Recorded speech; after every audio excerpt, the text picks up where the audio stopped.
So my name is Karen Bushman, and I grew up in the Hepburn area, moved away for a short time, but now I'm back and enjoying life out here very much. I'm a substitute teacher and full-time mom, and that seems to be a really good fit for life right now. I get to spend lots of time with the boys and just enjoy them while they're young, and I enjoy that. I'm Andy Bushman. I grew up out around Drake and lived in Saskatoon for a while, and then here we are out here.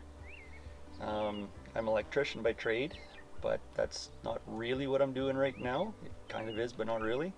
Working on overhead cranes, which is, if you think cranes that run on beams in, say, a potash mine, because that's where I do most of the work that we do. It's all electric controls and motors, so it is related to electrician. Plus the other side of the company that I work for does high voltage work in the high voltage electrician world, so I do still pick up my electrician tools once in a while. It's kind of got two jobs almost, if that makes any sense. And tell us about your boys. So we have three boys. Aiden is 8, Owen is 5, and super excited to start kindergarten in the fall. He was ready to go already on Monday. And Evan just turned 3 at the end of June here. So they are definitely busy. They enjoy playing outside. They spend most of the day outside, running through the water, jumping on the trampoline, playing in the yard. What's a favorite summer thing for you and your family to do? Oh, one of our favorites is to go up to Smooth Stone Lake Lodge with Andy's family. It's become an annual tradition.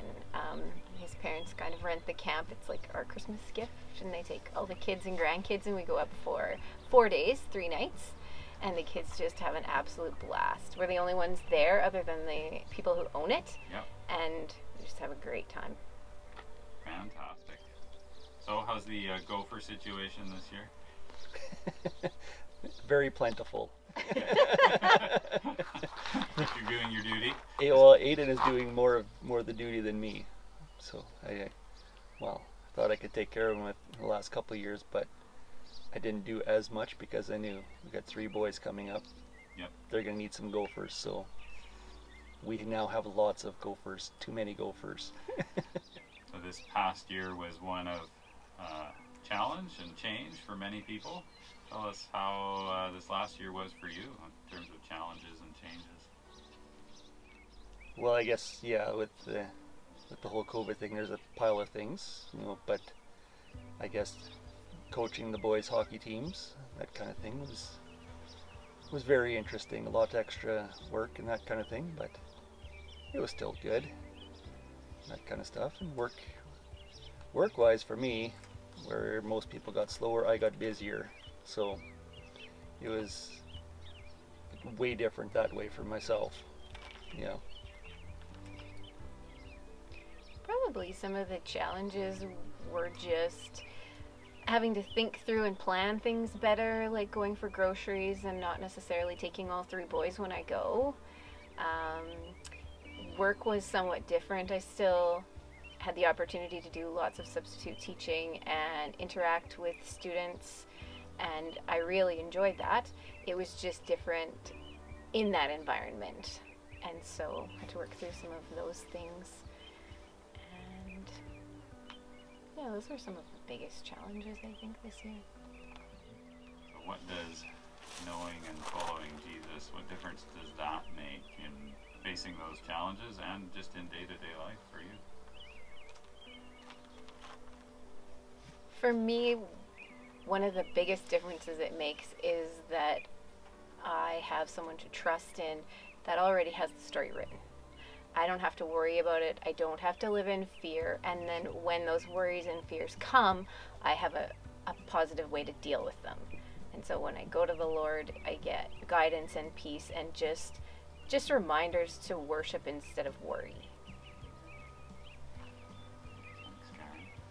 Yeah, for myself, last probably, I'm going to say it's probably about a year and a half ago. It was just the one day I was driving to work. And you got all the different thoughts about, work and home and just everything else that's going on. And it was kind of one of those moments where you kind of thinking about it or whatever, and a little bit stressed for whatever reason. And I just kind of heard from God almost. And if that makes any sense, it was just kind of just two words. It was just be still. And the last year and a half has been kind of learning what does be still mean, which is a lot of what Karen has said too. Like when you well, for even work, if things aren't going the way that I can't figure something out, just be still. Take the time to pray, and somehow things just seem to go better in different things. Like I don't know exactly how to explain it all, but even like Karen said, there's lots of you just be still and know that God has things under control. He knows what's going on, and I guess some of it too is even being out here when I look around and I just see everything that's been created. Like just be still, take a look around, and if there's a God that created all this, well, He can probably take care of whatever you're facing. And as far as learning how to be still, well, that's still I still got lots of work to do on that, and I don't think I'll ever be done with that. It's something else that I kind of came to realize is that you're never going to be done learning, because you got a God that created a whole universe. He's never going to run out of things to teach you. So to have everything perfectly figured out, well, you're not going to. But that's another thing that's kind of come to me is people in church. You're not there because you're perfect. You're there because people are coming there because they know they're not perfect.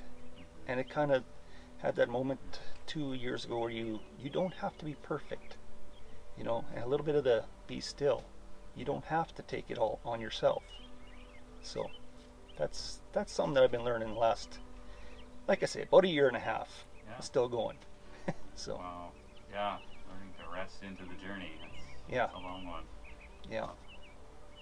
Well, thank you, Karen, Andy, for taking a minute to share with us.